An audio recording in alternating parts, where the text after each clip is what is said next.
And we're live. Hello, hello.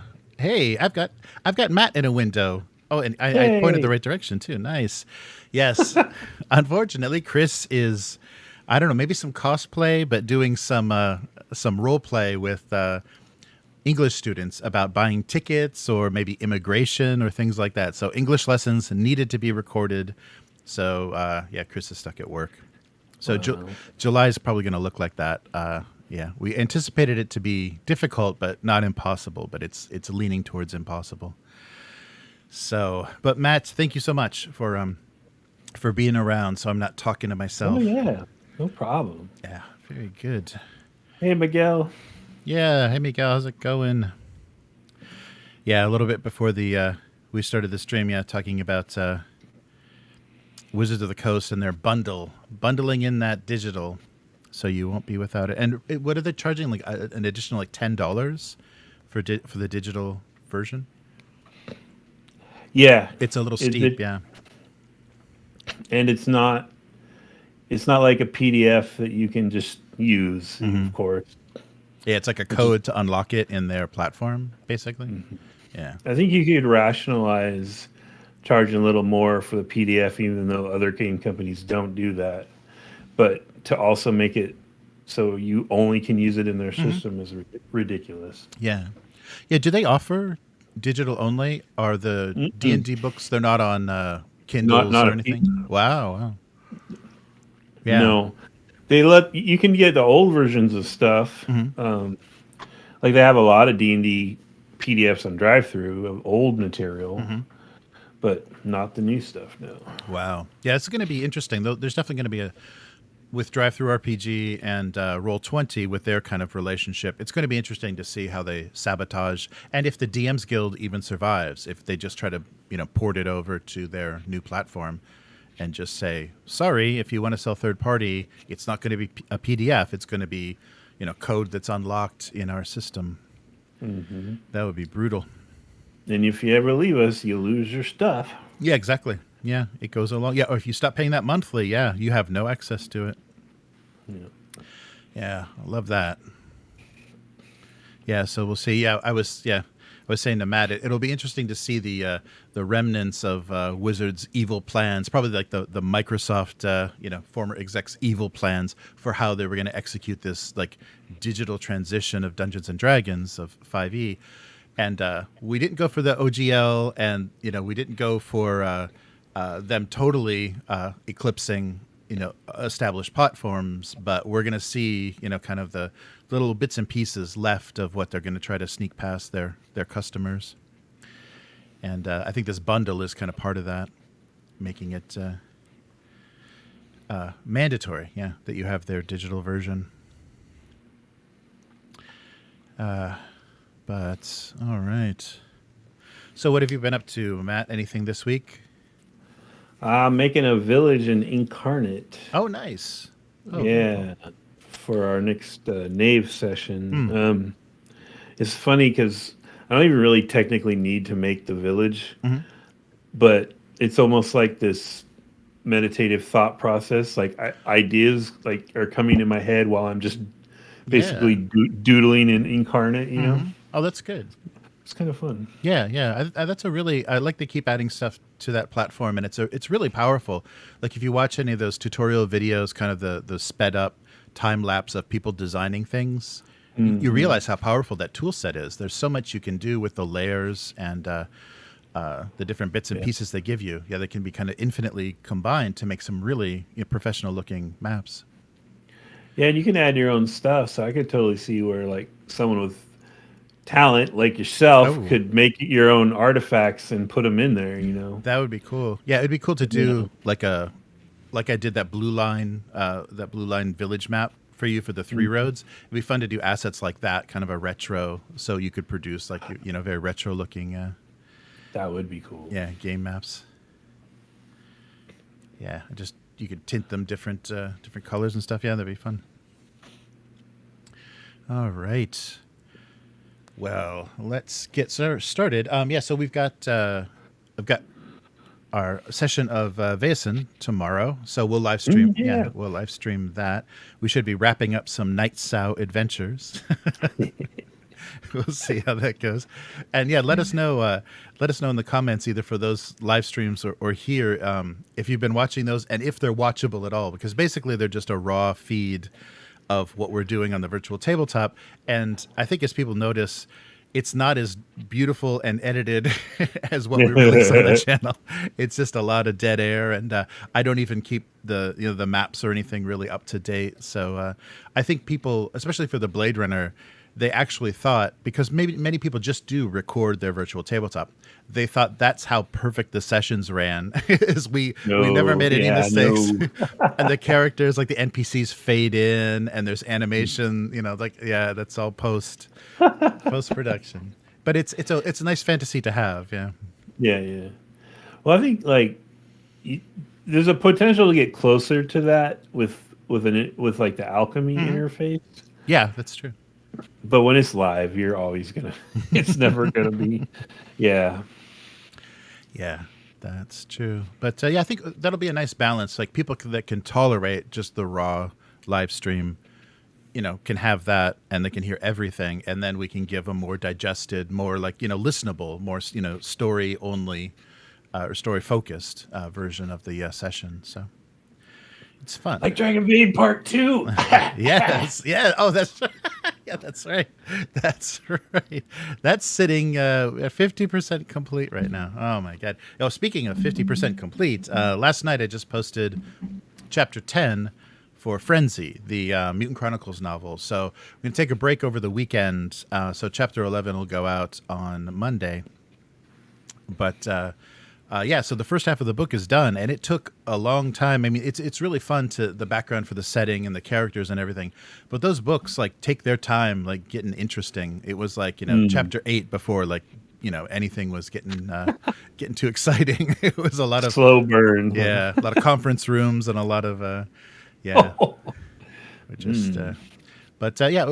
fun. They're doing a good job. It's just it's hard to because each of the corporations have their there's kind of a Japanese megacorp and a German-based megacorp, American and British, so the accents are a little painful. But other than that, it's really fun to go through those stories. Oh, Miguel's dropping tea on Critical Role. Oh yeah. Oh, we should save that for the after show. That okay. Looks good. Okay, cool. Cool. So stay tuned. After we cover the news of the week, we'll talk some smack on Critical Role. Nice. All right, so let's do this. Oh, sorry. Welcome to the weekly. I'm Jeremy. I'm Matt. Hey, Matt. Hello. And so Chris can't be with us this week, so Matt's helping out, and appreciate it very much. So this week on the weekly, so Fiery Angels, the case file number 2 for the Bladerunner RPG. Solo Trek, Captain's Log books released by Modifius for the 2D20 system. The Warhammer 40K Bunker, a way to sell their magazines and make you buy more minis. And I guess it's all peer pressure based now. And then Warlord Games was acquired, so a majority share acquisition by another British hobby company. So we'll see if that's a good or a bad thing. So let's start with something that we're very excited about that just got announced. So Fiery Angels and Replicant Rebellion were revealed for the Bladerunner RPG.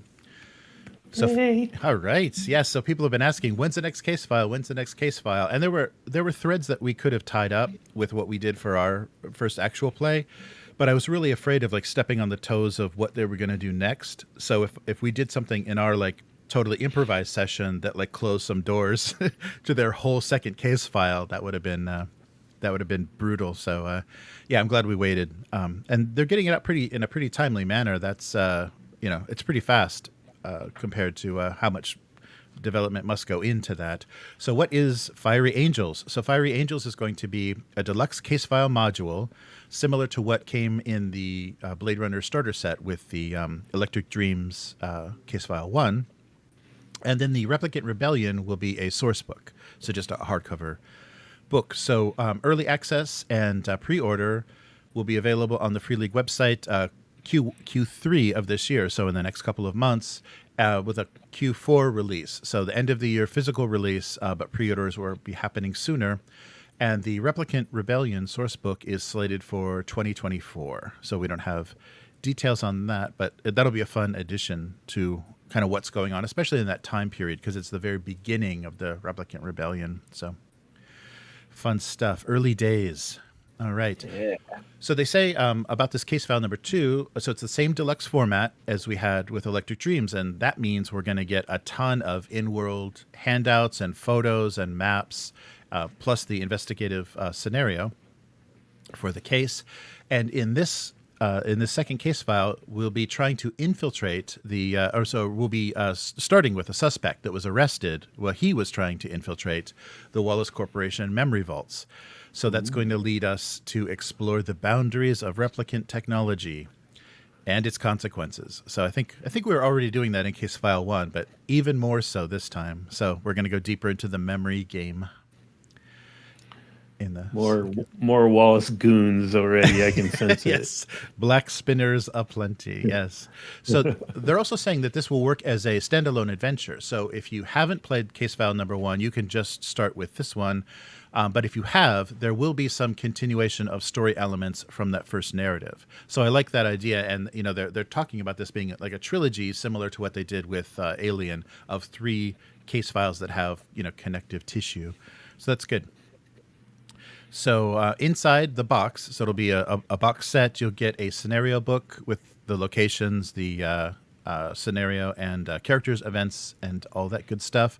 And then a manila envelope containing 20 handouts, including various in-world artifacts and Esper photos. And then half a dozen full-color double-sided maps for all the locations. And if you play this game in person, I think it makes a really interesting gaming table, because as things evolve, just like an investigator, would on his desk or on some bulletin board, you're just spreading photos and maps everywhere. So you have this like visual representation of the case becoming more and more complicated, and things getting denser and denser, and more people getting involved, and people being eliminated because people, will be killed. So it's really nice what they did with all of this physical stuff. So we can recreate that, fairly well on the virtual tabletop. But I think in person, these case files work really well. It's just so tactile, and the Esper photos, they encourage you to just pick them up and stick your nose in it, just like as if you were digitally zooming into it to look for details. So good stuff. Enhance. The analog version. And a little bit about the Replicant Rebellion. So this will expand the scope of the core game. So it's going to allow you to join the ranks of the Replicant Underground. It's going to be the same setting, 2037, so set kind of exactly between the 2 movies. And you're going to be an independent cell loosely organized under Freysia Sadyapur. So I think she's the one-eyed woman from 2049. Yeah. So the Nexus 8 that removed her eye so she could never be identified. And so you're going to be helping basically fugitive Nexus 8s elude capture and sabotaging installations of the replicant industry. So fun stuff. So the book will include an overview of the history of the organization, so the Replicant Underground, how to play a Replicant Underground campaign, and several new character archetypes that will be specific to these type of replicants, and then half a dozen, so 6 complete operations, which will be adventures that you can play for your cell of the Replicant Underground. So yeah, we'll see how that goes. That should be a fun way to kind of, if you're not quite enjoying the investigation part of it, this is going to be probably more tactical and more, espionage and sabotage and even terrorism, with the underground. So definitely a different play style. Yeah, and there are just being in the Bladerunner Facebook group, there are a lot of people looking for that a more, I guess, traditional cyberpunk Right. approach to Blade Runner, which isn't what I'm in it for, but if they can do it and it's good, that's cool. Mm-hmm. I think it's interesting in the context of our game. Oh yeah. Like, you could probably mine that for ideas related to Will's replicant character. Oh yeah, that's true. You know, 'cause he developed a really interesting life path in that adventure. Yeah, definitely. Yeah, I think the call of the replicant underground, yeah, could be pretty interesting, and also what the new archetypes are, like how they're thinking about playing these types of characters. Yeah, it should be fun, and definitely will give you a break. I just wonder if I really like how the shifts in the day, you get 4 shifts, and how that works for kind of a timetable, and it really makes it puts the pressure on the investigation and things. So I wonder if there's going to be time-based elements in the replicant gameplay, or if it's going to be a little bit more free-form, like the campaign. Kind of like a cinematic campaign or cinematic adventure versus a regular campaign in Aliens. I wonder if they're going to kind of free you from these time elements and these events that happen at certain times, and just let you plan heists, basically like plan jobs where you're doing different things. You have like a mission to fulfill, but it doesn't have that same kind of time crunch that an investigation would. Yeah. Well, you said there were like 6 missions in it. Yes, yeah, That's a lot. Mm-hmm. Maybe there's a little of both. Maybe they'll have some that have the time crunch where you have to get something done by a certain time, and then Right. more free form. Yeah, that the shifts worked a lot better than I thought they would. So I really enjoyed how that worked out for the investigation. So yeah, we'll see what changes they make, and I think they have really good thinking. So they'll probably be able to tune this to play well. I've played a few sessions of the cinematic adventure for Alien, but I've not played anything that's just a straightforward campaign yet. So I'm curious if Alien plays as well without that kind of tension and those hidden agendas and things as it does, the cinematic versus just more freeform campaign. So this may be a similar thing. It opens the game up a bit, or just gives you different focus. The criticism I heard of the Aliens one was if you go for a campaign, then it's really just sort of a sci-fi game with alien level tech. Right. It's not really an alien game anymore. Right. Which, yeah, every session running into xenomorphs would make it a little bit exhausting. How does this keep happening to us? Yeah. All right. So a little quote from their press release. So, a neon noir wonderland that'll take your breath away one way or another. An evocative world of conflicts and contrasts that dares to ask the hard questions and investigate the powers of empathy, the poisons of fear, and the burdens of being human during inhumane times. An iconic and unforgiving playground of endless possibilities that picks you up, slaps you in the face, tells you to wake up, time to live, or time to die. Yeah, so I like the tone that they've set for this. I think works really well. So yeah, if you enjoyed the first part, the second part is on its way, as well as a source. What was that overarching campaign name for the whole thing? Oh, you've got me. It was something about death or something. Yeah, it was. Yeah, it was like Immortal, the Immortal game. Yeah. The Immortal game, yeah. Yes. Because remember when we finished, I think it was in our debrief, like Will kind of figured it out before we did. Right. Like, they're going for immortality. Yeah, obviously. Right. Oh yeah, I knew that. Yeah, so we'll see how this next part of it connects to that, because that'll be very cool if there's like enough narrative follow through that it has a nice satisfying feel. Nice. So so looks good. Yeah, so that's coming soon for pre-order, and of course, when you pre-order from Free League, they give you the digital version pretty quick, and then the physical copies will ship in a few months, 3 months or so.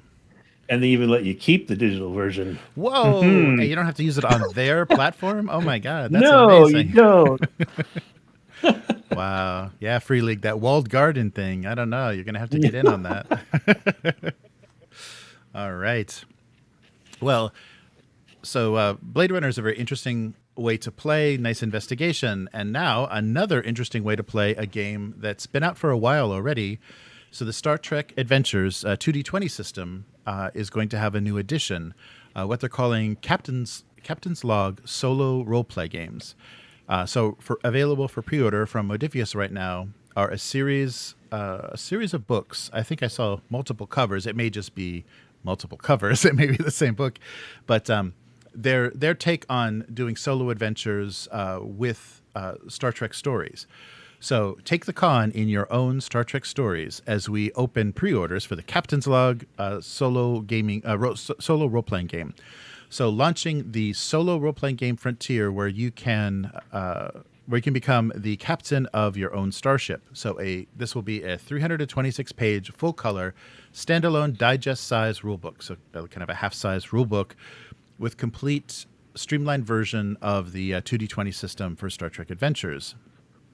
So it sounds a little bit like from this press release that there's actually, it might be like a journaling game, similar to a lot of indie stuff that's come out where you're playing a game and there's consequences and you're rolling on tables and it's like it's generated as you're playing, but you're keeping your record. So your captain's log will kind of document, the events of the role play and where you go. So it's a pretty clever kind of connection to make with Star Trek. I think that it makes sense. Mm-hmm. Mm-hmm. So you can create or randomly generate your missions without a game master, decide on the actions of your crew, and complete it because you're the captain.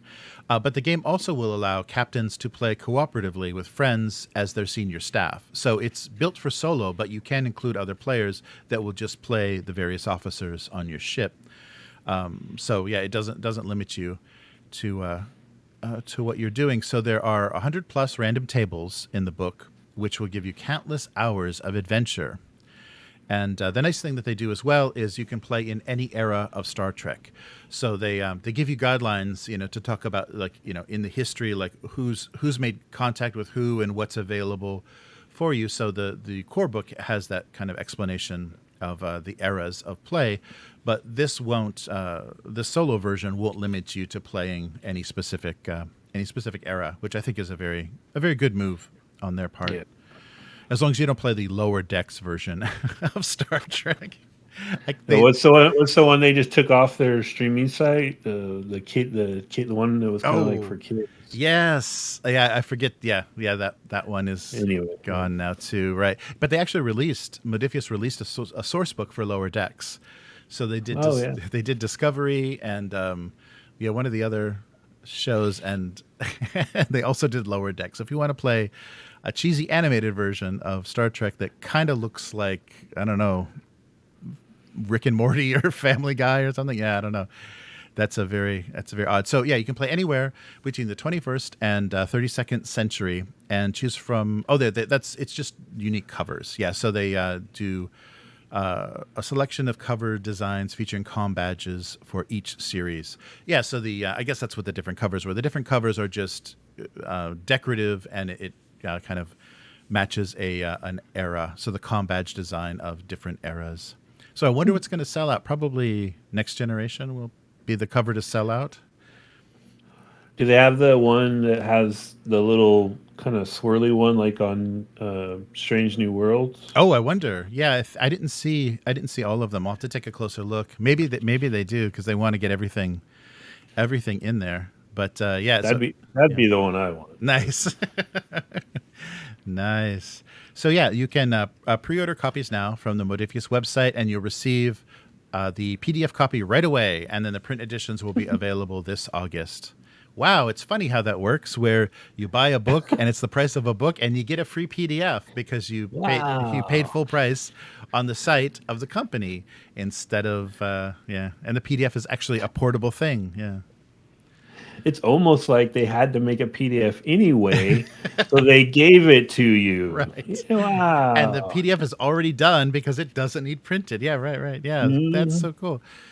Wow. Yeah, we could just put all your pre-press files in a walled VTT that isn't, readable by any other. Yeah, no, that's totally fine. That's a better way to go. Yeah, so that really stood out to me as an interesting approach to Star Trek, and maybe something it might make fun content on the channel. So I might pick up one of these and see how it plays, and then just kind of play it on a live stream and see how Oh, ridiculous yeah. it gets. And then if it's too boring to just have me talking to myself and rolling tables, we can actually like bring in people to play officers and stuff. That would be really fun. Mhm. Just do Or live. you could just run the big game for us, Oh Jeremy, yeah, the real one. run the full game. Yeah, yeah, yeah. The thing that they did a really good job of, the collections of adventures that they did for Star Trek Adventures originally are so good. They're like episodes of the show. They like really have a nice shape to them, and a problem that needs to be solved, just like episodes of the Star Trek TV show. So Mhm. running it as a weekly game session would be so fun, because it's like running a weekly TV show. It like really Oh, has, yeah. yeah, it really has that is so perfect. I really think their thinking for the Star Trek game was really, really well done. Unfortunately, This is yeah, oh, no, oh, go ahead, go ahead. oh yeah. So Star Trek is like expanded into such a mess now, though, that yeah, it's hard to you kind of stay focused on stuff that's interesting in the universe without getting too weird, without having Michelle Yeoh show up and yeah, whatever. But what were you gonna say? Oh, this is 2 weeks in a row you've had a topic that's going to cost me money, which is annoying. Last week you had that little mini set for Gloomhaven, Oh yeah. and I was like, "Oh, I got a buddy that I'm going to have to get this for." Uh-huh. And now this week, so my in real life group, they always talk about playing the Star Trek Oh. RPG, but no one wants to do it, or they're all afraid or Right. whatever. Mm-hmm. So if I get this, I can like give it to one of them and say, just try it, and then Yes. maybe you'll run it, you know? Yeah, that's true. And yeah, their pre-written adventures are so good. But if this book works well mechanically, then it'll help you kind of generate, your own adventures, and at least inspire you. Like the contents of a lot of the tables could inspire you to the kinds of things you can do, with your away teams or whatever. So yeah, pretty cool. So yeah, nice thinking, Modifius. So yeah, Mhm. we'll get some more Star Trek. Yeah, we did a playthrough of the starter set, a session of the original starter set when it came out on the channel earlier, and just recently we got some comments saying, "Yeah, we want more of this. This is fun." So yeah, maybe we'll get some dust off the Star Trek and get that going. It's a fun setting, and if we can play TOS, then I'm happy. Oh. Yeah, that's I the would love to do that. yeah that's the era I want to play in. The very yeah. Where yeah, there's mini skirts and go-go boots as part of the Federation, outfit, uniform, and all that good stuff. Yeah. You don't want to do the Strange New World version of the original series where it kind of looks like it, but Right. it also kind of looks way better. Right. Yeah. Right. Yeah. Yeah. I've only seen a couple episodes of Strange New Worlds. Yeah. It's better than Discovery. Discovery really let me Oh. down. Yeah. I'm really enjoying it. Yeah. I've watched them all that are out so far. Nice. Yeah, yeah. Nice. What it does kind of works with the idea of running the game too, is they're hitting all those classic Star Trek beats, right? So there's an episode where they go to a planet that the Federation accidentally messed up, and so its technology is not where it's supposed to be, and every Star Trek has one of those, and Right. it has like the weird alien energy creature episode, Right. the weird like virus episode. They hit all the beats, Nice, but nice. it's been very entertaining. Oh, cool. Yeah, I'll have to take a look at that more. It was just, I think there was like Naked Spock or something in the first episode. I'm like, do I want to watch this? I don't know. Yeah. Yeah. So yeah, we'll we'll take another look. All right. And the next thing, which is it just seems like a real empty, real obvious promotional thing that they're trying to make sound like, hey, let's build a community.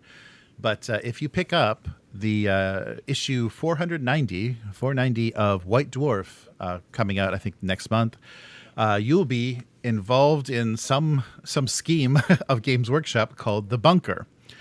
So, beginning in issue 490, they're going to do one of the most significant changes to the magazine ever. So, in other words, they want to sell more copies of the magazine because probably people aren't buying it anymore.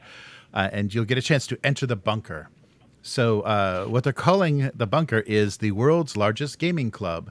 So, the idea is, what if White Dwarf ran a Warhammer club and everyone was invited? So, they're trying to make content that will help feed and kind of give activities and things for your own clubs, either based in your friendly local game store, the Warhammer local store, or even in your own home. So the studio teams will generate official Warhammer content for the bunker. So it's essentially what they're calling a meta club. So it'll be a network of satellite clubs all doing the same activities and generating points based on that. And they will all these activities will be published in a section of White Dwarf called Access Granted. So it's basically a newsletter for the bunker inside White Dwarf, which will offer activity packs for everyone to use, and so making it easier for the club organizers. They don't have to come up with things, showing you how to run leagues or campaigns or things. So it'll change. Yeah, there'll be different offerings. So to get involved, all you have to do is, of course, buy the magazine, and then what they're launching with in the first issue is the Combat Patrol League. So a competitive league for running combat patrols, which are supposed to be balanced, small-scale armies that you can buy one box for. Now I think they're like $200 in Japan, but you can buy $1 and have a big enough force that you can play a balanced game against another faction. So there'll be you can score points competing by playing games, winning games, or playing with painted combat patrols. And then all of this stuff will allow you to give titles to the people that win the most, who played the most, who painted the best, who defeated the most warlords. So there'll just be different systems to kind of keep people involved. And then you can report all this back to to White Dwarf, because I'm sure they can't wait to hear all about it. And they will be posting that on what they're calling the satellite uplink section. So basically the readers section of White Dwarf is probably going to turn into all of the updates from the clubs. So photos of their painted models, and then just updates on their different league results. So so every month there's going to be articles supporting this. So if you were happy with the content of White Dwarf as it is now, with the battle reports, the painting tutorials, and lore and information on releases, well, that's going to probably become a lot less, because now they got to cram all this stuff in there and support this. Get involved, get your club going, win the title of Super Warlord for your local area. So there'll be a way to level up your bunker rank and an overarching scoring system for each of the clubs. And so this will kind of continue on. There'll be a challenge tracker card appearing in the issues that lets you keep track of everything. And so your activities can take you from the rank of trooper to Castellan. So they'll have all of these, of course, very Warhammery names for everything that your club does. So they made a big deal like this. There's been a lot of Warhammer community updates and stuff about this, and it just sounds like they're desperate to try to sell more copies of the magazine, which is weird, because trying to sell an analog magazine these days, they should just make it digital materials, a website you log into and you can download things, instead of trying to get you to buy White Dwarf. But whatever. It sounds like they just went back 20 years and copied the old Duelist Club thing for Wizards. Yeah. For Magic. Yes. Right. It just sounds like that, and they're attaching it to their magazine. Right. Which that just shows you what Penny Pinchers Games Workshop is, because everybody else who sells magazines knows that they are loss leaders. Right. Magazines exist to get you to get some other thing. Right. Yeah, they're a marketing expense. Yeah. And like White Dwarf, they're like, no, we're going to turn a profit on this thing that everyone else knows is just a marketing expense. And that's ridiculous. ridiculous. Yeah, and the thing that makes it sound like they're not going to manage it very well is they're saying there's going to be rotating support for Warhammer 40K, Age of Sigmar, and then also their skirmish games like Warcry, Warhammer Underworlds, and Kill Team. So that's way too much stuff to have scattered. I mean, they're never going to release enough content to keep everybody's club satisfied that's focusing, because nobody plays all of those games. So they're going to be waiting. Oh, maybe this month there'll be something for Warcry or something for Kill Team. Oh, no, not this month. I guess I'll try again next month. It seems, it seems a little silly. But the sections will be pull-out. There'll be pull-out sections available for the various games.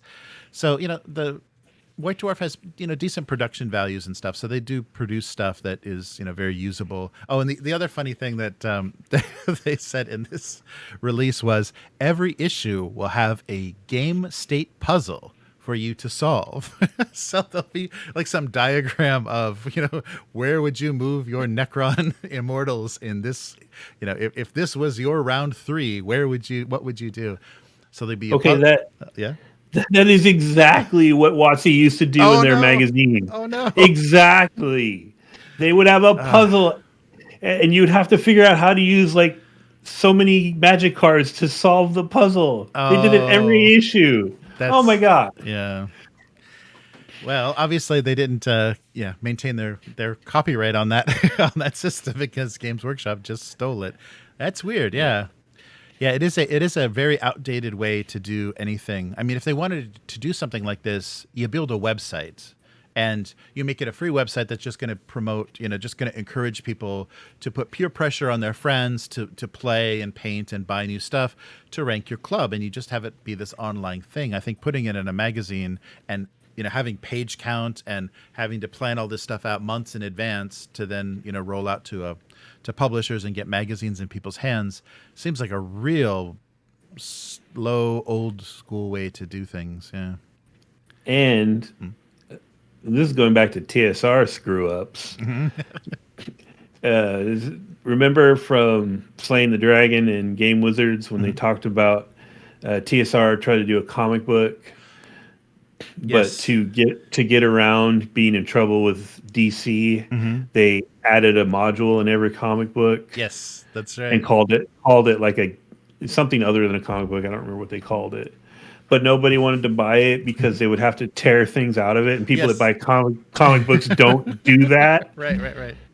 So it's the same thing. If someone's like a diligent White Dwarf collector, they're not going to tear crap out of their magazine. That's true. No, that's a very good point. Yeah, if they're going to include tokens and things, they want to keep these things intact. Yeah, it's really odd. This is you can see the motivation. You can see how this was pitched by marketing, but how old is their marketing department where they're like, going back to like 90s, early 2000s or late 90s ideas. This is straight 90s tech right here. Buy your magazine, fill in the coupon and mail it to us. And we'll see. And basically, Games Workshop does not manage or maintain anything well at all. Their websites are garbage. Their apps are garbage. White Dwarf is just kind of struggling to have, slightly interesting content. Warhammer Plus is completely a barren wasteland, with a subscription price on it. So they don't manage anything well. So I don't know why they keep trying new things, why they keep initiating these new projects, because they don't run things well at all. And I feel sorry so now there's a lot of former Games Workshop employees that are now getting out onto YouTube and social media and talking about their experiences. And these poor people sound like they're super underpaid, super overworked, and just basically milked for their enthusiasm and love of this property to, work ridiculous hours, be burdened by, too many projects that they can't, keep ahead of. And it just sounds like it's really run badly and, just kind of benefiting from everyone just wanting to be involved, in this property. So not great. so rant over, but not the best. Not the best. Yeah, that was. So maybe Games Workshop is going to take over that title. Ouch. But speaking of former Games Workshop employees, Warlord Games, founded by a couple of former employees of Games Workshop, has recently been acquired. So Hornby PLC, a very British-sounding company, purchased a 25% equity in Warlord Games Limited, giving them a majority share of the company. And they had a little, in kind of their newsletter update, they had a little statement about this. And Warlord Games says that we know change is sometimes a scary proposition, but we want to allay your fears. It's business as usual here at Warlord Games HQ. The existing management team will remain in place to drive business as we always have, and our fantastic customers foremost in our mind, and the innovative and fun approach we built to the company going on from 16 years ago. So a little bit about Hornby PLC. They already manage the brands of Airfix, Humbrol, Scalextrix, and Corgi. So there are a lot. Those are a lot of pretty popular British. I think mostly British. So Airfix does a lot of plane model planes. Humbrol is glue and paint. Corgi is the die-cast metal cars, and Scalextrix is slot cars. So so they're managing a bunch of, and I guess Hornby originally was model trains. So the original Hornby's original focus was model trains. So it's a pretty diverse kind of old school model hobby company. So that's good. They probably know the markets and know the weaknesses and things. And so Warlord Games, if you don't know, they produce plastic, metal, and resin miniatures for many of their games, particularly their historical war games. And they have a really good. Basically, I think the kind of premier or the best implemented system, the bold action system, is Warlords, and that really captures what they say about bold action is it's a really great way to capture the confusion of company scale engagements in a World War II setting, and I think probably bolt action like World War II is like got to be really close to like right behind 40K as like a popular thing, because there are some hobby shops, in North America at least, that that's their main focus. That Warhammer is like a minor thing. Like 40K is a tiny thing, and a lot of the fantasy stuff is pushed to the side. And bolt action, World War II is their main, the main thing they stick with. So it's got to have a decent player base. And Hail Caesar, right? Yes, yeah, they have a lot of, that was actually the first. So a little history on Warlord Games. Yeah, speaking of Hail Caesar, they were founded in 2007 by two former Games Workshop employees, the sales director, John Stallard, and the White Dwarf editor, Paul Sawyer. And they were made redundant, and they said, "We'll get you." And they started their own company, but focused on historical, 28 millimeter wargaming. And they hired away Bob Naismith, a designer of the very first Space Marine, to work on their first plastic Roman Legionnaires. So they do. So they do a lot of really great historical games. There's sea battles and almost every different era of games. From Black Powder to medieval, and then also the ancient Roman and ancient Greek. Yeah, they have a huge scale of the different games and game systems they offer, and a lot of those systems are written by really famous or really established game designers in those fields, and they even had like Rick Priestley did their Gates of Antares sci-fi setting for them and things. So there's a lot of really great people kind of from Games Workshop's past that have done some designs and things for Warlord Games. So, yeah. So hopefully this means good things. Hopefully, this majority share acquisition is going to mean the longevity and stability of Warlord Games. They'll get to do what they want, but they'll have, better support in the market and maybe more funding to kind of expand on what they're already doing, and not, increase the scope of their. Increase the scope of what they're doing. And also Warlords also has licenses for a lot of the 2000 AD properties. There's Judge Dredd, Skirmish Game, and a lot of other good stuff there. And also a franchise, Dad's Army, which I don't know. I haven't heard of before. But there was a TV show in Britain, wasn't it? Oh, maybe. Yeah, that's why I'm missing it. Yeah, both 2000 AD and maybe Dad's Army are British properties. So, oh yeah. Oh, isn't Hail Caesar? Is that the 6mm ancient one? Is it? Because I feel like Chris was talking about it on her Instagram. Oh yeah, but I think Chris now is obsessed with shrinking things down, so I'm not sure. Maybe Hail Caesar. I think it might be Uh, 28, but yeah, Chris wants to do things in 6 and like just do some quick math to reduce the scales. I think so because that's also the other game that's totally escaping me right now. But yeah, that's what it's going to be is a reduced scale, so like a mini version of it.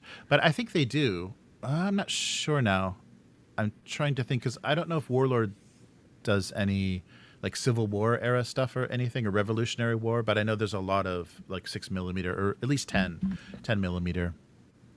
That might be a different company, but but there's a little bit of comment from so Ollie Rayburn from the acquiring from the acquiring Hornby from Hornby. This is all so British. Ollie Rayburn from Hornby says, "We're absolutely delighted to be able to join forces with Warlord Games, whose business we have always admired." And previously, there was a collaboration between the two companies, so I think that was what kind of suggested that it might work out. That this might be a good move for them. They're saying, we very much look forward to working with the team there to maximize the potential of the business and use their significant experience and expertise for the benefit of the wider group. So yeah, we may see some of the designs because all of these companies together have a pretty huge amount of design for for wargaming, at least historical modeling. So we may see some. Oh yeah, they collaborated on their Blood Red Skies dogfighting game with Airfix, and that was the previous collaboration was Airfix was owned by Hornby, and that's how they did Blood Red Skies. All right, so yeah, I think Warlords is I bought a lot of stuff from them. I really like Warlord Games as a company. They've got good support, and they put out a good product. Unfortunately, like things they can't always because of the when they're diversifying into various things, like their Beyond the Gates of Antares has kind of concluded. They did a couple of expansions. I don't know if it was a full second edition, but they did a whole other starter set for it. And now it's kind of being handed off to an independent publisher to keep things alive. So you'll still be able to purchase models and stuff, but it's not going to be an official like Warlord supported brand anymore with active new releases. It'll just be a supported game that was handed off to other parties. So yeah, so we'll see. Have you played any Warlord, or do you have any Warlord? I haven't. I've heard good things about Bolt Action and Hail Caesar.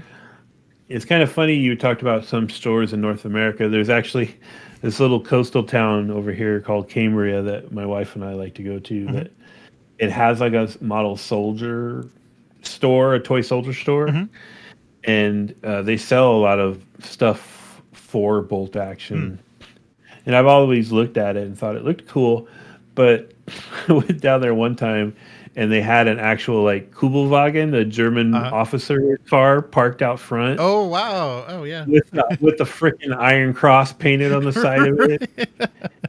And I was like, "Oh, okay, this might be getting a little too icky deep for me. Right. I don't know." Yeah, well, that's interesting. Yeah, yeah, you don't want to find out anyone's like Nazi dinnerware collection or anything beyond their interest in wargaming. Yeah, that's funny. Well, yeah. So I think it's a great system. It's got pinning. Units get pinned, and you're drawing activations randomly. So you give orders, and you kind of the activation order is randomized by drawing dice, out of a bag. So yeah, I like Bolt Action. I think it's a fun system, and it even works well when they ported it because Bolt Action is what the Gates of Antares fantasy, the sci-fi game runs on. So it works very well for that too, even though you're using energy weapons and mech crawlers and very different types of units. That system of pinning and activation works really well in sci-fi futuristic settings. All right. Is it pretty simple bookkeeping? Like one hit, one kill kind of thing? Or? Yeah, and there's a lot of like kind of standardized tokens for representing everything. So yeah, it really works well for rounds of combat and clearing off tokens and deciding whether or not things are still pinned or what the effects are. It works really well. Yeah, they do a nice job. Cool. Yeah, I like it. It's just that it's too bad that especially that game lost its direct support, because it had a really fun creative. The different factions and stuff were very interesting and creative, and they did nice models for them. But but as a system, and they can keep applying that, I think, to other settings. Cool. Bolt action. All right, so that will do it for this week. So where can people find you, Matt? I think you're on Threads. I have a feeling I'm on Threads. Yeah, I mean, I'm still on the Dead Bird site too, but I don't really go there much. It's at Hargald, Hargald, and I also got my new Session Zero Forbidden Lands book up on drive-through with beautiful art. I've heard it has beautiful art. Oh yeah, excellent art by Jeremy L. Yeah, nice. No, it's a lot of fun, and I may have already put a link to it in the chat. And it's actually it's for Forbidden Lands, but there's a bunch of cool name charts in there and some artifacts, and like Jeremy said, some cool art. So I think it could work for other things as well. Very cool. And there will be a list of halfling names coming, right? You'll do an update. Oh, I added them. I added the halfling names. Excellent. Yeah, they're ridiculous. Oh, good. Perfect. Yeah. Yes. Oh, and I also, this is a tangent, sorry. I added female orc names because somebody requested those. Because the whole lore in Forbidden Lands is that the female orcs are smarter than the male orcs. And male orcs have trouble speaking because they have giant tusks coming out of their mouth. Right. So the female orcs deliberately give themselves names that are hard for the males to say. Nice. So that was a lot of fun making these string of letter kind of names that would be, you're supposed to put your fingers in your mouth and talk to imagine what it's like for a male orc to talk. Right. So it was like, oh, try this word. Excellent. Like, yeah, that sounds good. Nice. Oh, that's very cool. How about you? Well, good. Yes. So I was a little ill yesterday, so I didn't quite get to the live stream for Abuse Cartoons. But regularly, I do that on Wednesday nights, North American time. Recently, so I draw my cartoon, my single panel gag cartoon. And you can find it at Abuse Cartoons on both Twitch and YouTube for the live stream. And if you want to read the cartoon, you go to gocomics.com/domestic abuse. And if you want to support what we're doing here, like our first and strongest member, Silgo, the patron that is our premier weakling. Thank you so much for your support. That was the patron that suggested we play Tales from the Loop, Matt. Yeah, because of the cool. The stuff we've been doing with Vaesen. And so if you'd like to support what we're doing here, you can go to upturntable.com, which is the website for everything. And we have channels on both YouTube and Twitch. And we also live stream this. This goes to Twitter and Facebook and a couple of different places. So you can come across the this feed in a couple of different ways. And if you want to support directly what we're doing and tell us what you'd like to see more of, like Tales from the Loop, you can become a patron at patreon.com/upturntable. So we have different levels to support us at to kind of let us know what you want to see more of and just help get involved. You can also sneak us little links for news stories for the weekly. That's a very useful thing. Excellent. Okay, so that'll do it for this week. We'll be back next week. And thank you again to Matt for helping me out this week. See you next time. Problem. Bye. Goodbye. All right.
All right. So sorry about that. So maybe for anyone that's watching for the first time, a little bit confusing. So we kind of do the podcast in the middle of the live stream and then come back and then talk to chat. So we look like we're finishing, and we are finishing the audio portion of the podcast. So so this audio will go up. The complete audio of the live stream goes up on the Patreon RSS feed, and this will exist in the archives. And then if you listen to this as a podcast, just the middle section where we talk about the kind of news topics. Oh, what are we looking at? Oh, Sir Beckett. Oh, that's right. That's right. I saw you posted. Nice. So Miguel dropped something into the chat before we dropping bombs. Yeah, before we started. So there's talk in the streaming world that Critical Role is including purging their old content due to accusations of domestic violence and substance abuse by former cast members. Wow. Uh-oh. Who would have thought that voice actors weren't degenerate slobs? Yeah, of course not. All those people in Hollywood are above reproach. Yeah, that's interesting. Yeah. And I think that keeps happening though, because we've had like people get canceled in, and usually game masters in actual plays and things where their behavior's a little strange and they kind of like, get people freaked out in the game sessions, but then also, maybe stuff that goes on behind the scenes in their private life will also get some viewers a little bit disturbed. Yeah, so domestic violence, Critical Role, domestic violence, and substance abuse. Fun stuff. You got to be. Has anybody heard how that new horror show of theirs is doing? If it's getting like good views or? Yeah, no, I haven't. I haven't heard anything else past beyond that premiere, and I couldn't even watch much of that when it finally got to YouTube. I couldn't even watch much of it. So maybe not. It's not not making big waves. That'll be funny to see if that just does nothing. They make these original game systems and they want to make something of their own, and it just sputters. Just doesn't create any waves. And we'll find out that like how actually like segregated like the Critical Role fans are from the rest of the roleplay community. Because just because Wizards of the Coast is publishing their adventures, or was publishing their adventures, doesn't mean that they're a big player.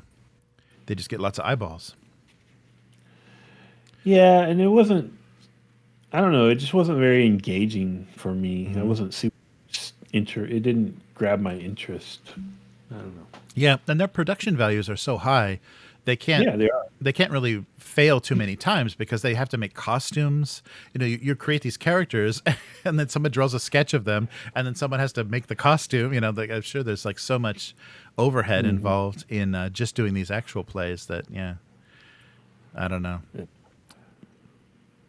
But they've already got the biggest. The biggest following of any actual play. So I think they figured out their formula. Nice. They're probably really looking forward to when they can release their fantasy game. Right. Yeah, and let's see what kind of effect that has. Yeah. Well, it's got to be D20 if they want to port over the 5e crowd. So we'll see. Yeah. So what else? Oh wow, interesting. Yeah, Miguel said at least in the UK, there are a bunch of parents teaching their kids how to model trains. Yeah, I think there's definitely some countries that like a lot of those older hobbies are still like alive and well. I think they may be dying off with some of these smartphone addicted, younger generations, but hopefully, yeah. Like train spotting. Yeah, right. Yeah, right. Train spotting. Yeah, now there's probably just an app for it. It just like there's webcams and apps. You don't even have to actually go anywhere to do train spot in the UK. Nice. There's a town on the mouth of the Columbia River in Oregon called Astoria. It's where they filmed the Goonies, right? Oh yeah, right. And Kindergarten Cop. And anyway, is a really cool hotel there that was built out of an old cannery building, and it sits out over the water. Mm-hmm. And it's the mouth of the Columbia, so there are always these giant cargo ships going by. Oh, uh-huh.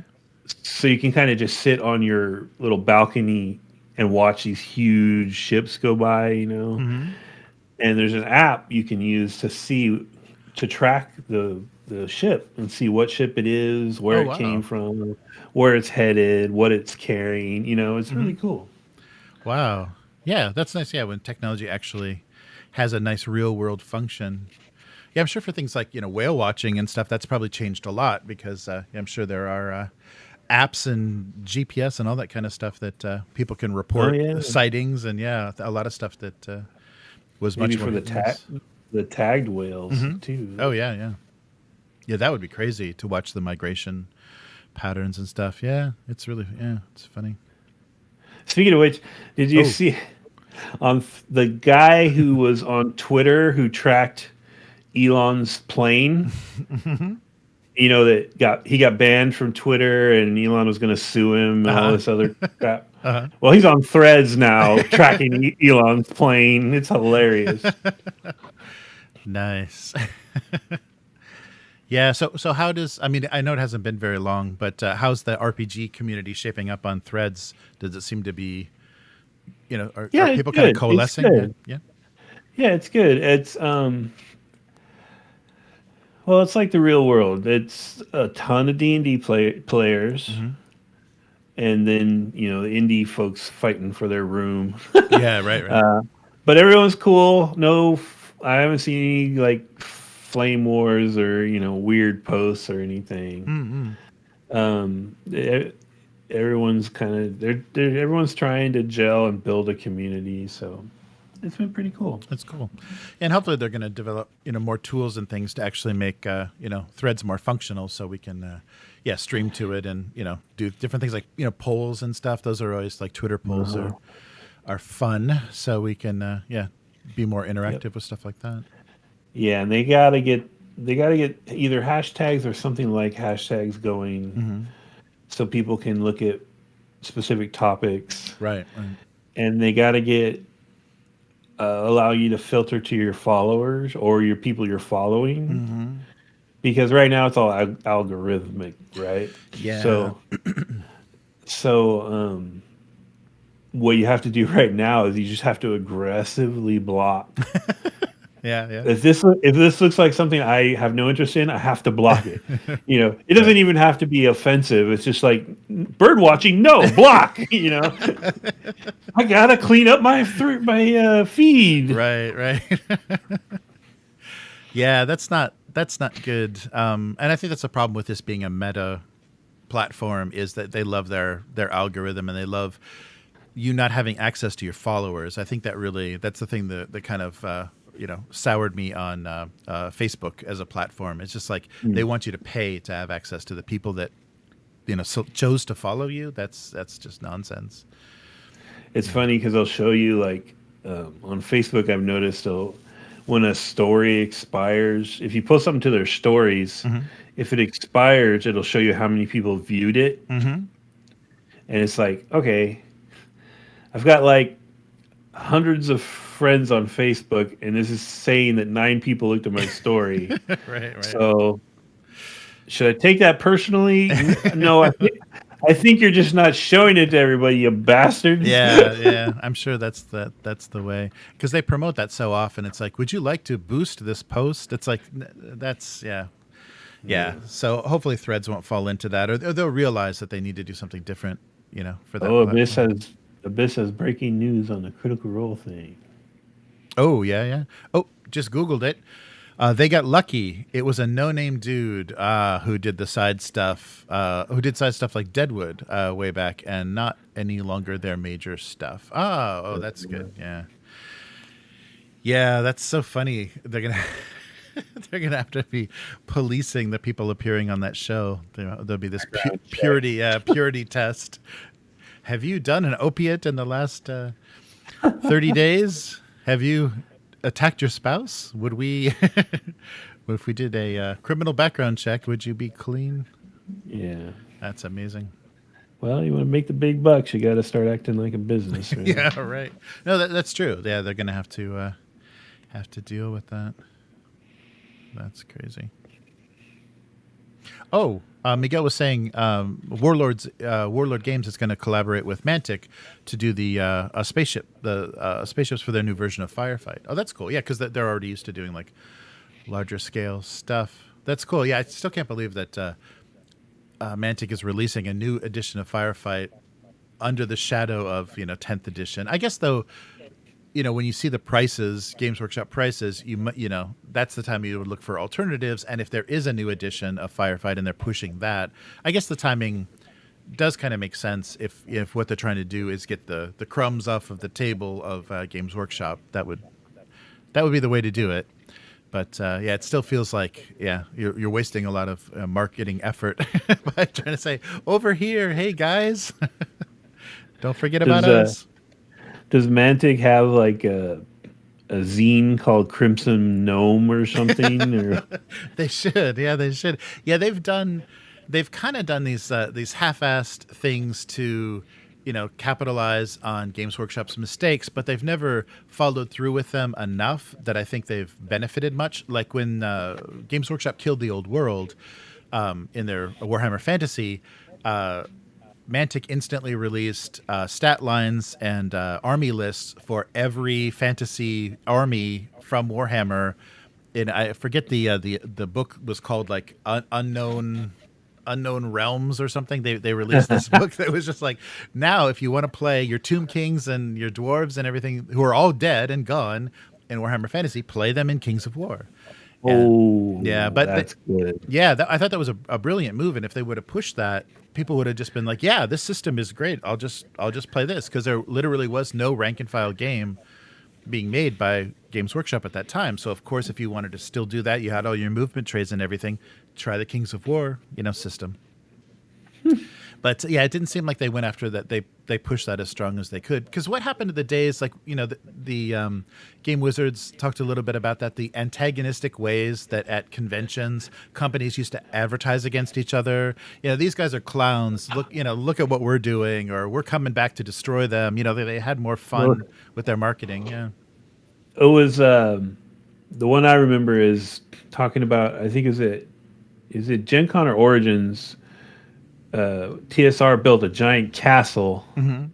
Oh yeah, and then who was it? Was it Chaosium? Somebody built a catapult, right, to siege the castle with. Yeah, that kind of stuff. I mean, that I don't know. Maybe things are just so corporate and so, everyone's beholden to shareholders and things, so they can't be playful like that anymore. But yeah, Mantic should really take advantage of that, of being this like annoying thorn in Games Workshop's side that never goes away, that points to their every mistake and says, we're doing it better over here. Because literally their army list builders and stuff are better. They're web-based, but they're better than what Games Workshop is doing for 40K.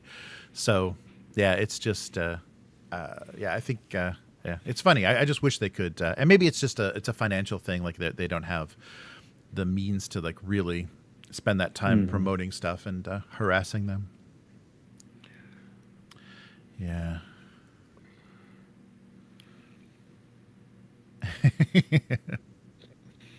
Nice. So we're talking about.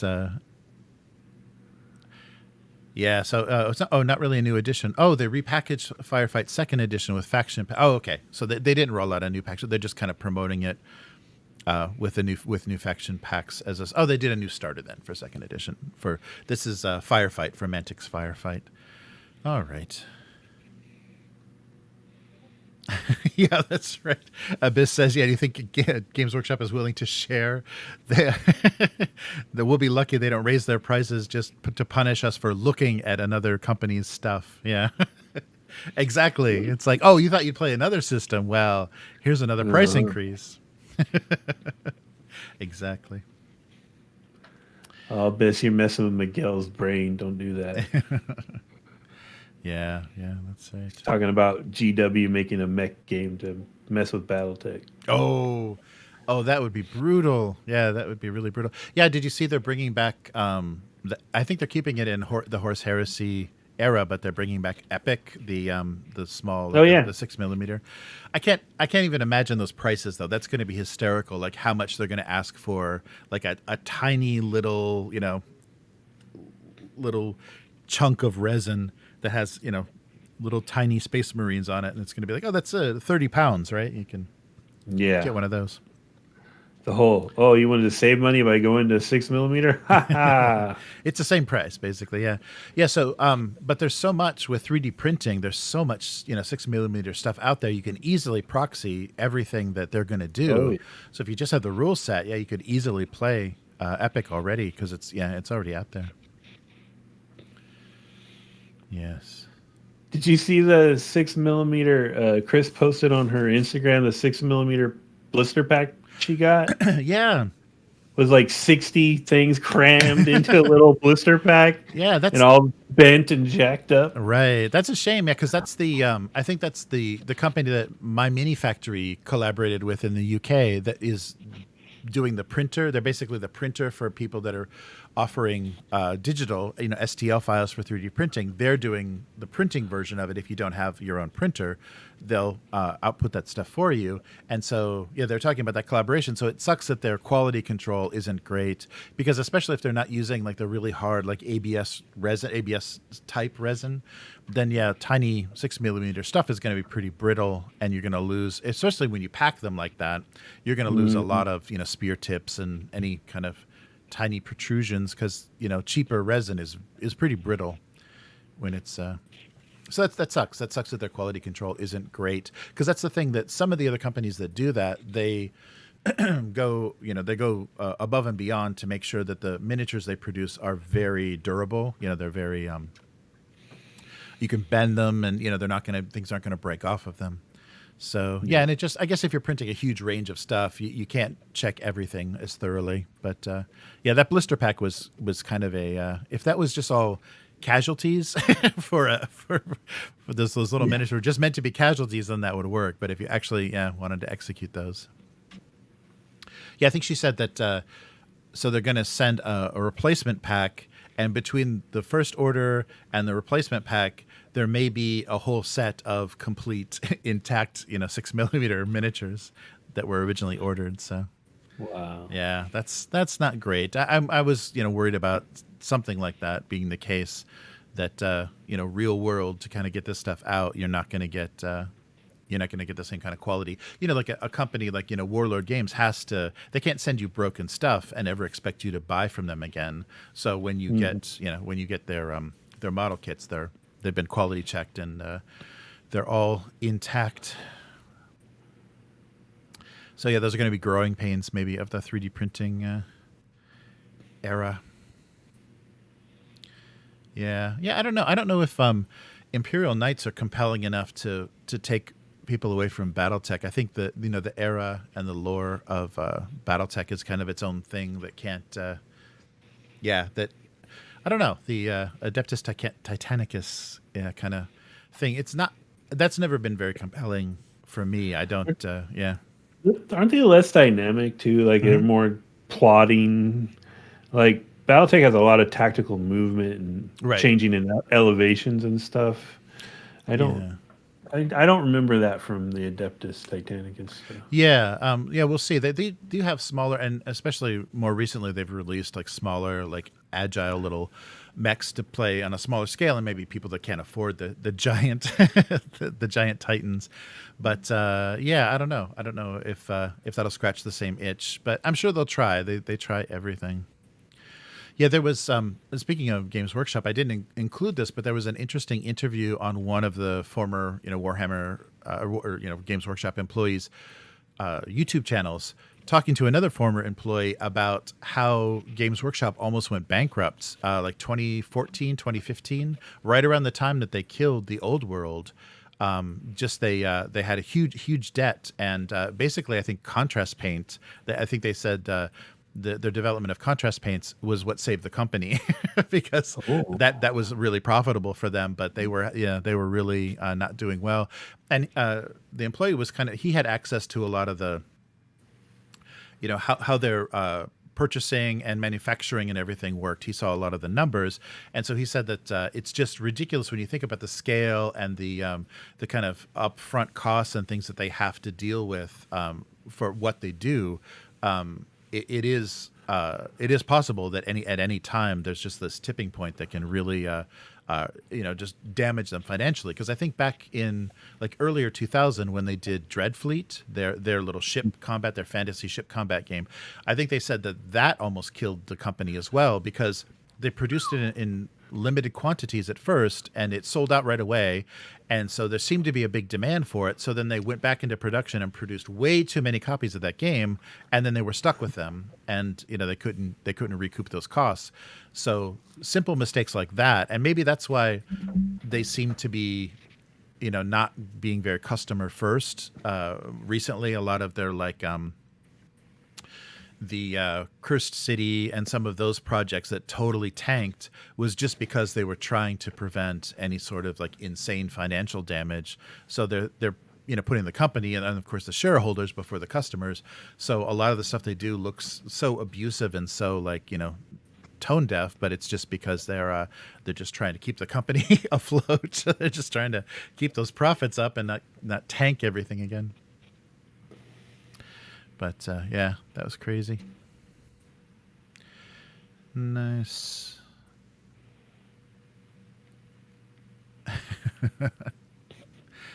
Wow. Yeah. I don't know. It'll be funny to see the maneuvers, because I think Catalyst Labs has carved out such a niche, like a really strong niche for them. They're multi-million-dollar crowdfunding for BattleTech. I think that's got to be their biggest property right now, because I know they manage a lot of like IP based games, but yeah, BattleTech has to be huge, and I guess it's probably benefiting Topps as well, right? Because Topps still holds the license for BattleTech. I think they're being licensed from Topps, the baseball card company. Will they roll out that train wreck of a collectible card game again? Oh, right. Oh, yeah. I don't know if they would dare. I think with that, nobody should be even imagining, even close to putting out a card game with this Disney Lorcana thing coming out. That's gonna just eat up the whole the whole market, all the shelf space and everything for a while. I haven't heard anything about that lawsuit. Oh yeah, that's right. Yeah, we mentioned that the designers, he kind of walked away with some designs and had access to things when he was no longer an employee, and then developed Lorcana. Yeah. Mm-hmm. Yeah, I haven't heard much about Lorcana though, about its release. So yeah, maybe there's stuff going on behind the scenes. I'm sure they'll settle. Yes. Oh yeah, definitely to get that thing to market, they'll definitely pay them whatever they think they're owed. Yeah, that'll be much. And then we'll never know. Yeah, we'll never hear that number. No. It'll just have to go on. Yeah, that still cracks me up that Threads is not on threads.com, it's on threads.net. Facebook couldn't scrounge up any money. Meta couldn't scrounge up any money to buy the .com for their social media platform. They had to get it out fast. Yeah, that's nuts.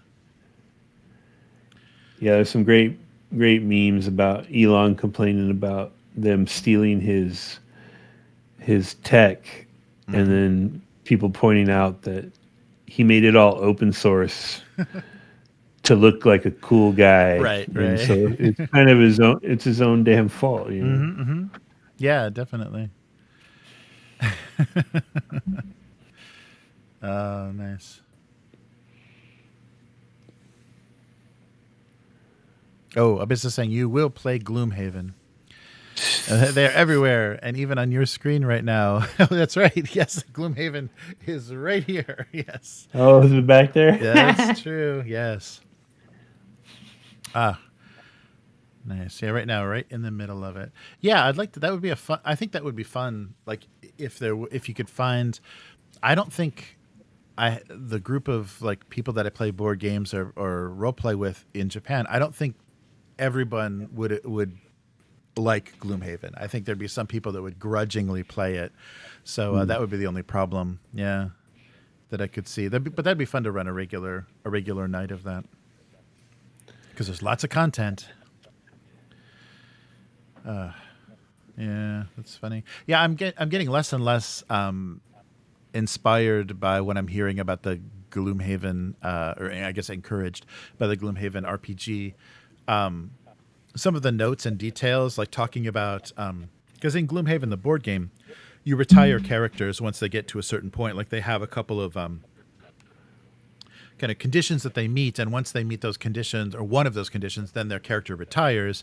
And it was just a way to give you variety, so you play different types of classes of characters with different mechanics, so you engage with more, so you don't go through 100 adventures with the exact same mechanics, playing the exact same cards again. And so there's a retirement system, so that's included in the RPG. But they made notes that said, so some people, get attached to their RPG characters more than a board game character. So maybe you don't want to do this, so you don't have to do this. So there's too much like, oh, it's optional kind of rules. And yeah. So when they were going through everything, I think they did an interesting job converting Gloomhaven to an RPG. But at the same time, it doesn't work all that well. And things that aren't working, they're just saying, let your GM decide. He can decide. If you let him decide. It's like, no. This needs to be a rule set, and then we can decide independently if we want to use stuff or not. Don't have the rule be let the GM decide. That's not a rule. That's not a rule. Yeah. It's a recipe for anarchy. Yeah. No. Just let the GM make it up. It's like, wait. So, but what's the rule? What are the actual rules? We can ignore your rules, but we need a rule. Yeah. So I wasn't.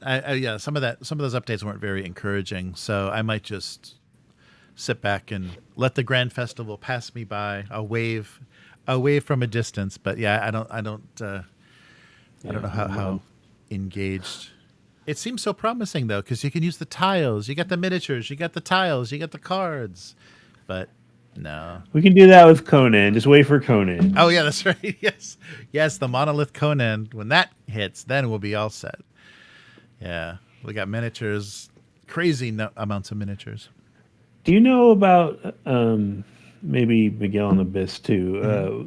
There's a Winter King RPG coming out, and there's also the Bernard Cromwell Winter King is being turned into a TV series. Oh, do you know if they're the same? Oh, I haven't heard. No. Wow. So it's Bernard Cromwell's the guy that did the Sharps novels and the Last Kingdom novels. His stuff is always like rooted in an actual historical thing, right? But then it's fictional, obviously.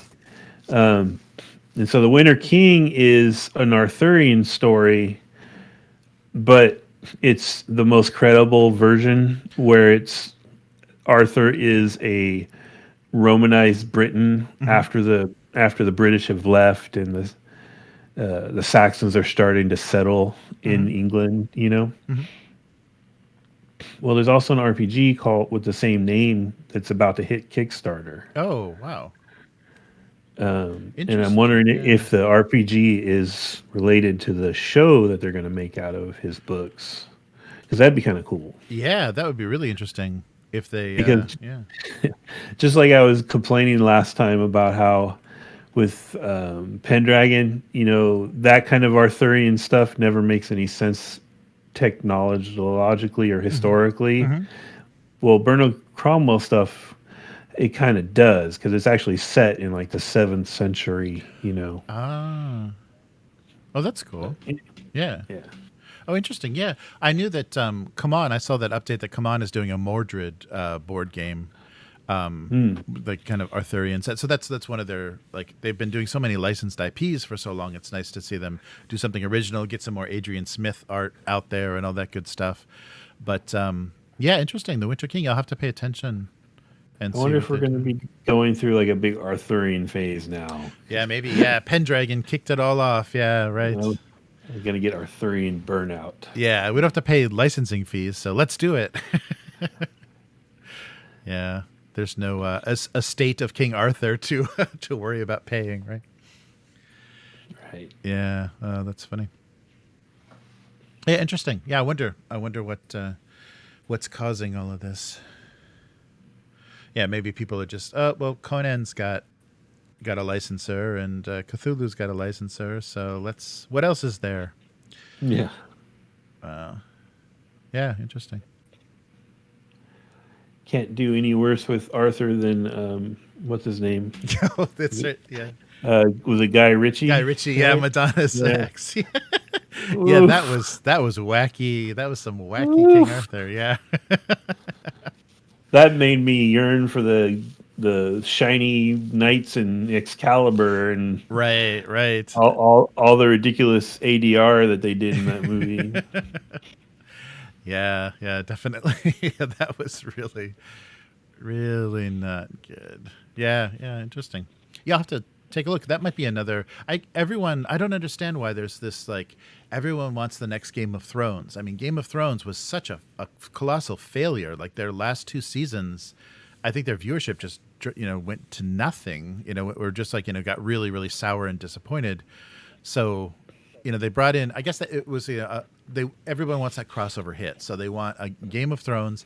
Bring him in the first season with some nudity and some violence, and then get them hooked on these characters, and everybody wants that. But you can't do that with Lord of the Rings. Rings of Power isn't going to do that. I don't think King Arthur is going to do that. So, but I think that's the motivation is have that kind of fantasy phenomena like Game of Thrones. They might go more dark and visceral Mm-hmm. with the Bernard Cromwell one. I Mm-hmm. could kind of see that. Mm. But not to the Game of Thrones level because it wouldn't make any sense, like politically, to have it be that complex. Right, right, yeah, yeah, that's true. And there wouldn't be that many prostitutes involved. Yeah. Yeah, it's really strange that people are still trying to build their Marvel Cinematic Universe and their Game of Thrones success stories with fantasy. It's like those are over. Those days are over. Like no one's going to be able to recreate either of those phenomena. Even even the Game of Thrones guys couldn't maintain the Game of Thrones phenomena.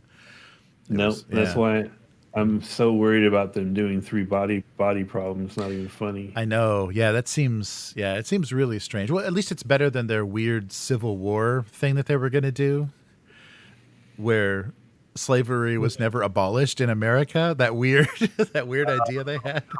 Reality thing. Yeah, yeah, yeah, alternate, yeah, kind of alternate reality history thing.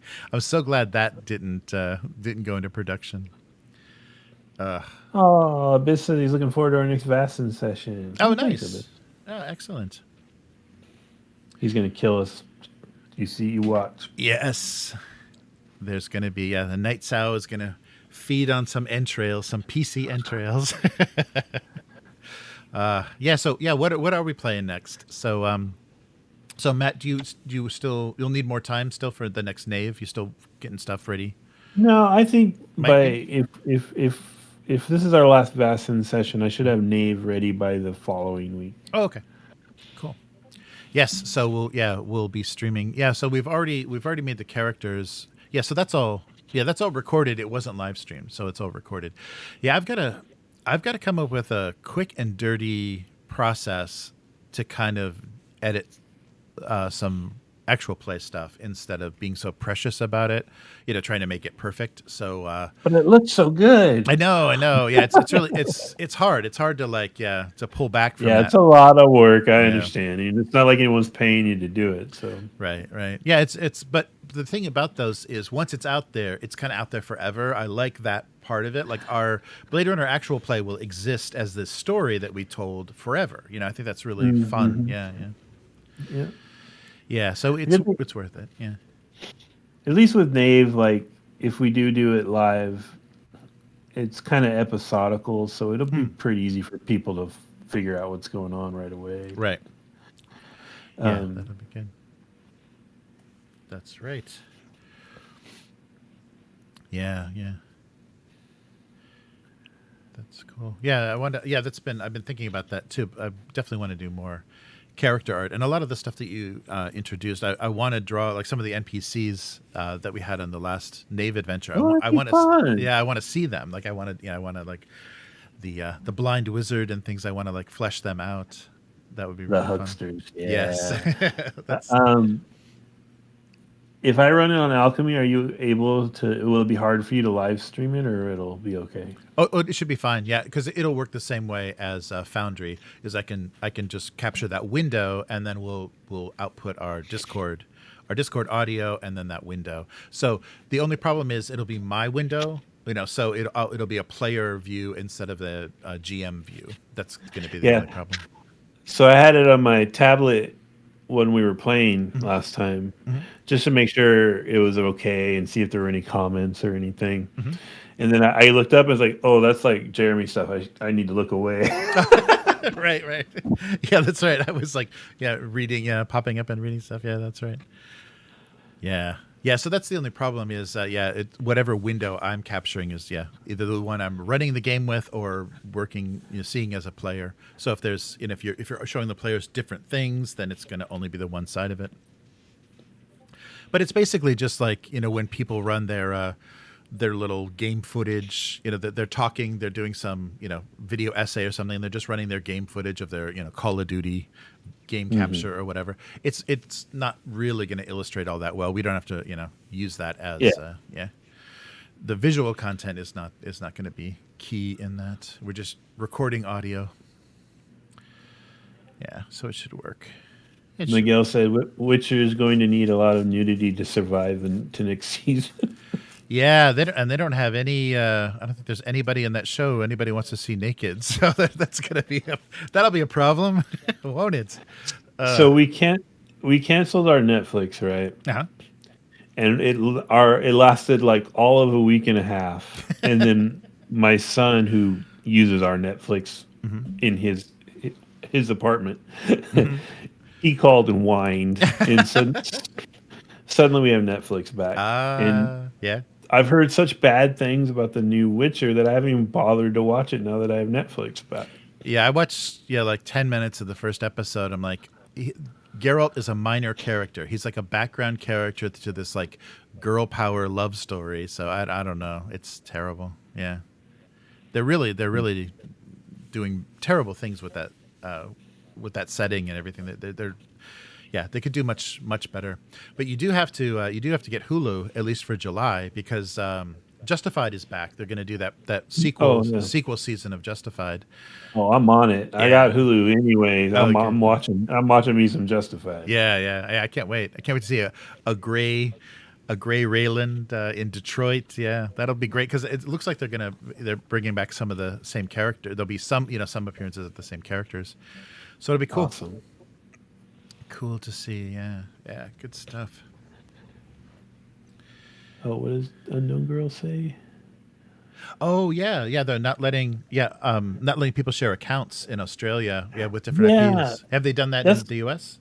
They supposedly, but my son is able to use it, and I don't know why. It might be too. Like if he stays logged in, like if it. It might be a thing where if you're logged out and you have to log back in, that's when they check it. I don't know. I wonder how their security is going to work.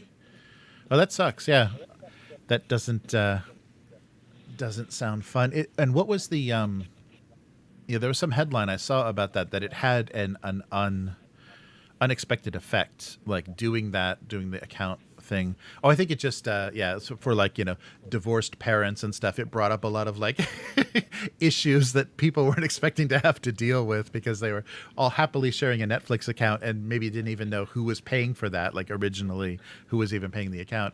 And now that it got shut off, all of a sudden people are like, hey, wait a minute. Yeah, those multi-household families. So Miguel was talking about Ahsoka. Oh yeah, I'm not worried about Ahsoka, but I liked most of Rebels. So I think if you liked, especially the last couple seasons of Rebels, Ahsoka's just going to be the next season of Rebels, right? But if you didn't, then I could see you might have a problem with it.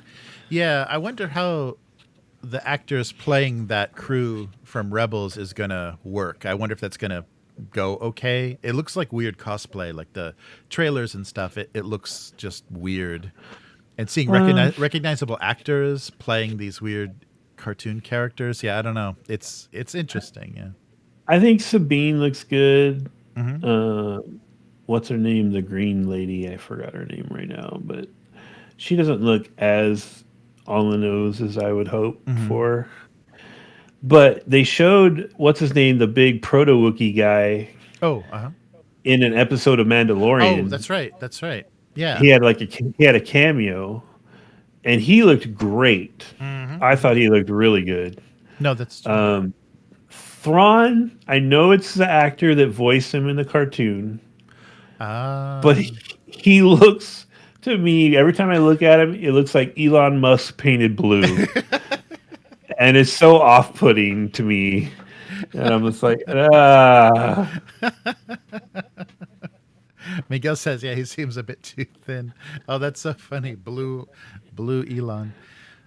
But I think there's going to be at the very least, there's going to be some really cool, action stuff in Ahsoka. Yeah, I hope so. I mean, I don't know. The Star Wars series have been so disappointing. I mean, that Kenobi thing was garbage. That Book of Boba Fett was garbage. I mean, they're really unwatchable. And I don't. Kenobi was super rushed. Yeah, like it felt. Yeah, I think because they totally rewrote it, right? They had a script, and then when Mandalorian was successful, they're like, oh shit, this can't be. We got to change this. So I heard that there was a big, rerush. The pandemic, I think, hit while they were filming it, so yeah, they had to kind of learn how they were going to do that, right? Too. And just have like one or two people on the set at a time. Yeah, those. Yeah, it's funny that we're going to be able to go back and look at episodes of shows and say, oh, this was a pandemic era show because suddenly there's social distancing on the set. You literally see like two actors 2 meters apart in every scene. Yeah. Oh, hey, Austin. Jeremy. Yes. Austin is the one who did your bumpers. Oh, Austin, excellent. Oh, those are wonderful. Yeah, very very good work. Yeah, you're very talented. I love those.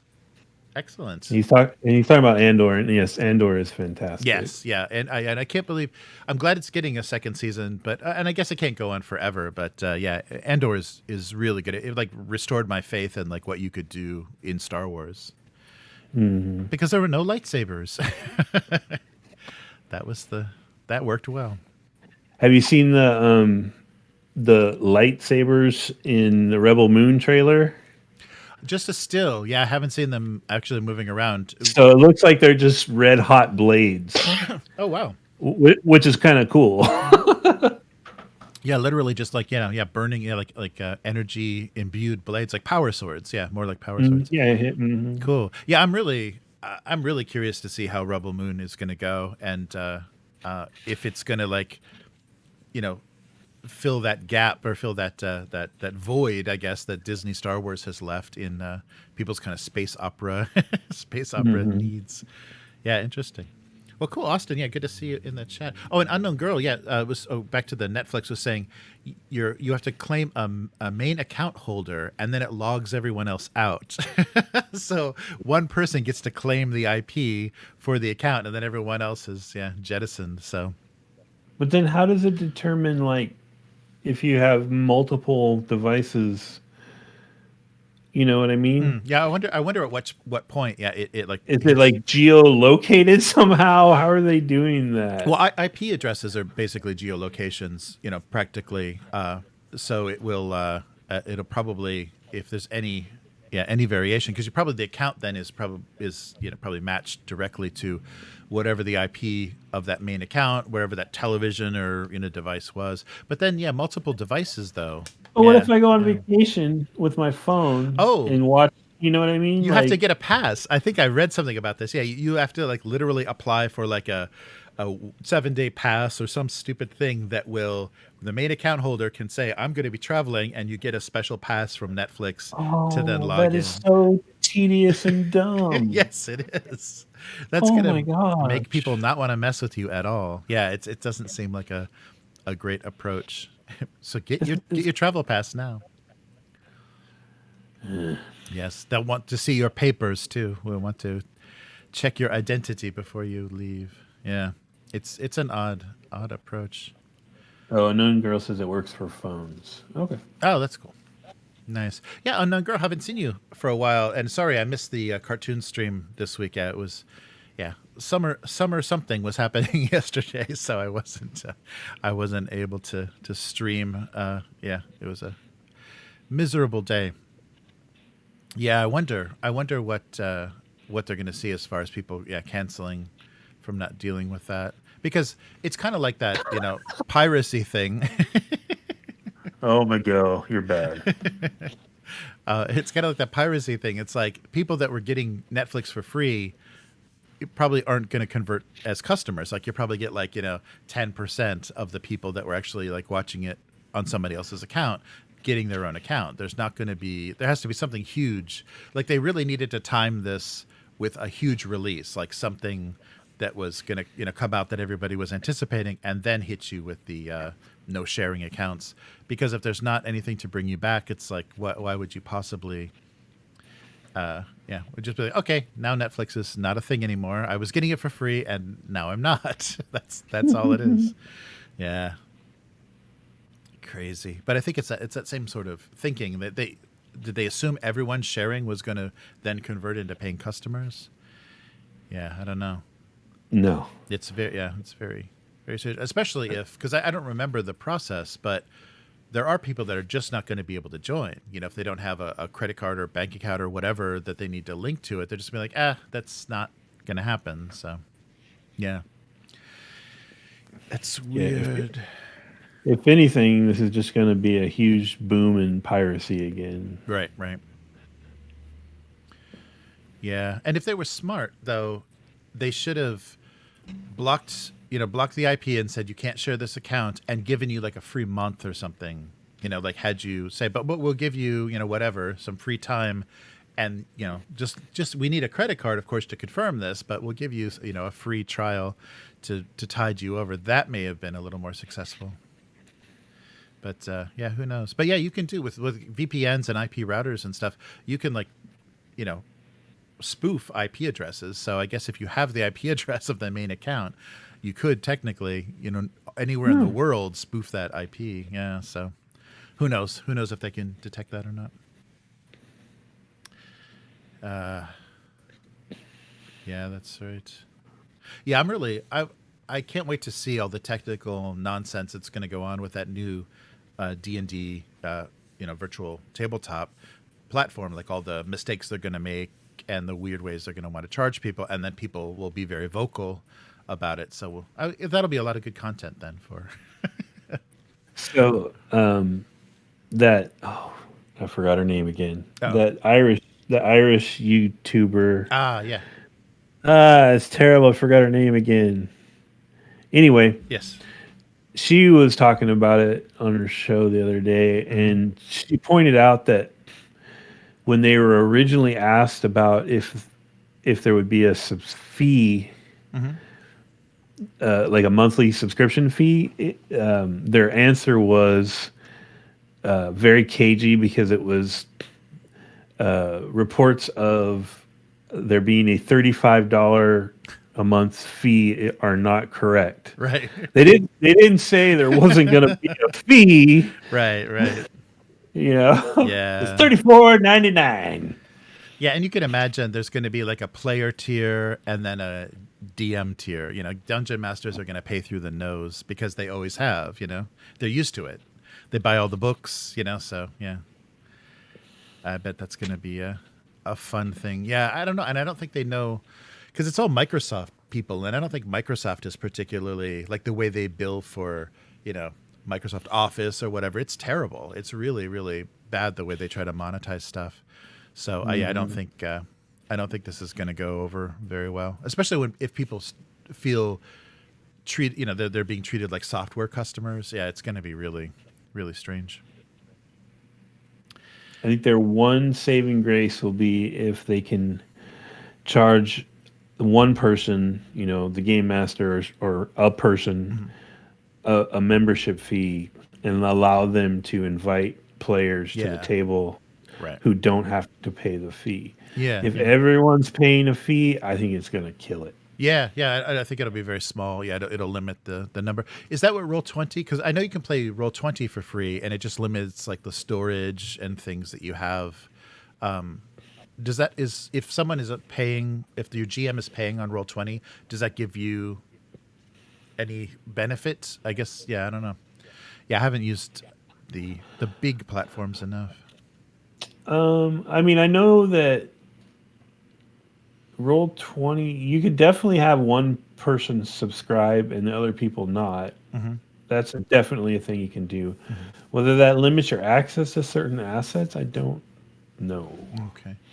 Yeah, I wonder. And yeah, so Roll20 is going to have to like be paying attention and kind of compensate for, do whatever they're not doing in much better. Yeah, we'll see.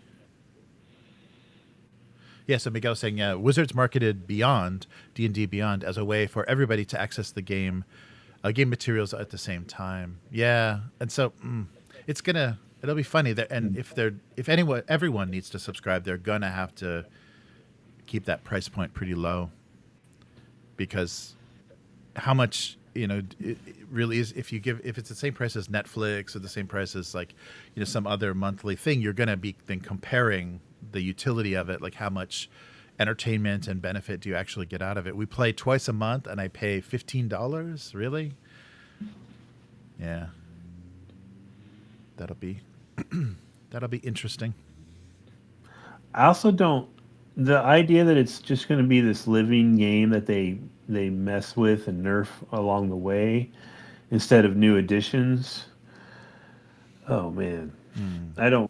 That does not sound good to me at all. Because would you want to play a role playing game where you log in and it's like, oh, your ranger got nerfed, dude. Sorry, it's not a video game. Come on, man. Yeah, that's true, because if they have this like dynamic digital rule set and you can't decide whether or not, yeah, you just have to play with the new the new nerfing rules. Yeah. Oh, that would really suck, is to show up with your character one week and it's like, oh, now all your spells are ineffective. You have to kind of rejigger the character because we decided this was too OP.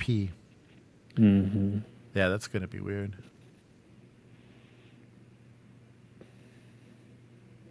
Yeah. Yeah. Yeah, that is. I wonder if that's going to come back up, the idea, because it keeps happening with digital movies and music and things, and now it'll be with digital books. Is you don't actually own them; you're just paying for access to them on some platform.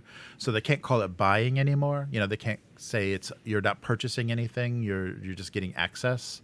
So they're gonna have to change their terminology, because it doesn't. With how they're gonna use it, it might not fit. Mm-hmm. Yeah, it's weird. Yeah, that's crazy. Oh man. Yeah, cool. Yeah, Austin saying that. Yeah, though I guess the difference is different people can use different books. Yeah, that's going to be the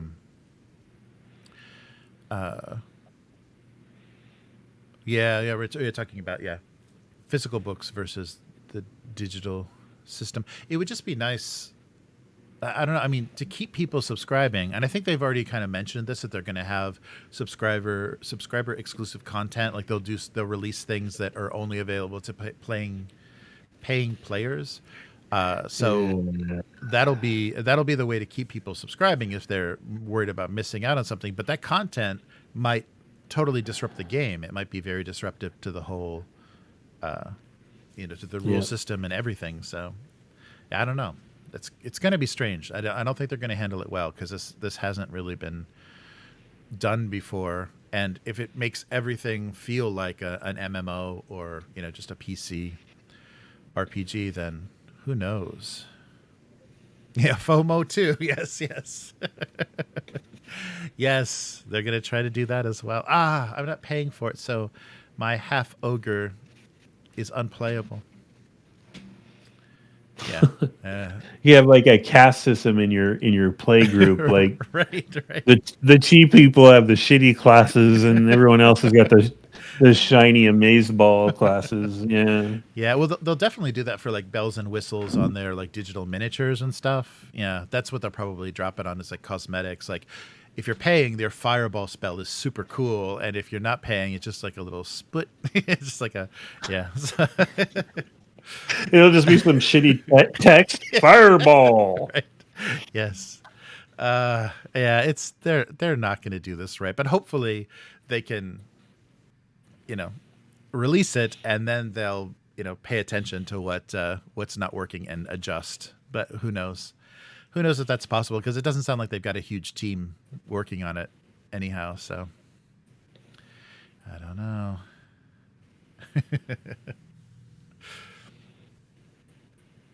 Yeah, that's really, it's really weird, and especially if there's like linked campaigns and books that come out, and just you're basically going to be paywalled. It's like, okay, so we finished this and we want to go to the next part of this campaign. Okay, now we all got to pay in and unlock this book, and now we can. That'll be weird. That'll be really weird